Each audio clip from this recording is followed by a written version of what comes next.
বিধবা ভাতা, বার্ধক্য ভাতা এবং প্রতিবন্ধী ভাতা 1000 টাকা থেকে বেড়ে 2000 টাকা করা হচ্ছে। অবৈধ বাড়ি শহর এবং শহরের বাইরে যা রয়েছে, যাদের ফায়ার লাইসেন্স নেই, এনওসি নেই, অথচ সেগুলো চলছে, সেগুলোতে আমরা নোটিশ পাঠাতে শুরু করছি।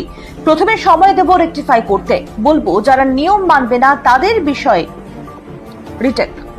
প্রথমে সময় দেব রেকটিফাই করতে বলবো, যারা নিয়ম মানবেন না তাদের বিষয়ে পরবর্তীকালে মুখ্যমন্ত্রী ব্যবস্থা গ্রহণ করবেন।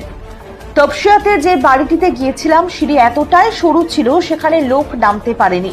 পিছন দিকে লোহার ঘোরানো সিঁড়ি থাকা উচিত ছিল।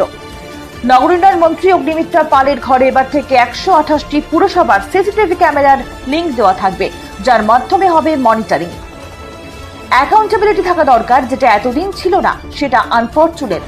এবার আমরাও 24x7 কাজ করব, তাই যারা আমাদের সঙ্গে কাজ করবেন তাদেরকেও 24x7 কাজ করতে হবে। চুক্তিভিত্তিক কর্মীদের রাতারাতি কারোর পেটে লাথি মারা হবে না, পুরো বিষয়টা ধৈর্য দিয়ে খতিয়ে দেখা হবে। মুখ্য সচিবের কাছে আমরা চিঠি পাঠাচ্ছি, সিএস এর কাছে আমরা চিঠি পাঠাচ্ছি, যার দোষে মানুষ মারা যাচ্ছে বা মানুষের ক্ষতি হচ্ছে তার থেকে কম্পেনসেশন আদায় করা হবে। পুরসভাগুলিতে যে কন্ট্রাক্টররা কাজ করেছেন, পুরসভার অনেক কাজ ঠিকমতো হয়নি। যতক্ষণ না খতিয়ে দেখা হবে প্রপার কাজ হয়েছে কিনা, ততক্ষণ পর্যন্ত পেন্ডিং পেমেন্ট ছাড়া হবে না। আমি পুরো বিষয় খতিয়ে দেখব, তারপরই বিল ক্লিয়ার করব।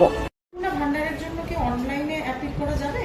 দেখুন, অন্নপূর্ণার ভান্ডার আমি শুনছিলাম যে এতদিন তো দুয়ারের সরকারের মাধ্যমেই হয়েছে, কিন্তু আমি আমার ডিপার্টমেন্টের সাথে কথা বলে আমি অলরেডি বলে দিয়েছি অন্নপূর্ণার ভান্ডারে অনলাইন কমপ্লিটলি এখনই ব্যবস্থা করতে, এবং ইমিডিয়েটলি অনলাইনেই যাতে সমস্ত মানুষ যে 1 পাস 2 পাস বা যে হয়তো শিক্ষাটা পাননি, হয়তো মানে শিক্ষিত নন, এতটা ইজি করা হবে এই অ্যাপ্লাই করার পোর্টালটাকে, যে কেউ মানে পোর্টালে গিয়ে অ্যাপ্লাই করতে পারে।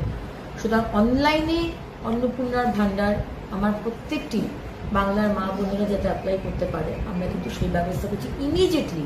কারণ কি মাননীয় মুখ্যমন্ত্রী বলে দিয়েছেন যে 1 জুন, মাইন্ডেড 1 জুন থেকে আমরা যা যা প্রতিশ্রুতি দিয়েছিলাম, 3000 টাকার অন্নপূর্ণার ভান্ডার এবং সরকারি বাসে মা বোনেদের কোনো ভাড়া দিতে হবে না।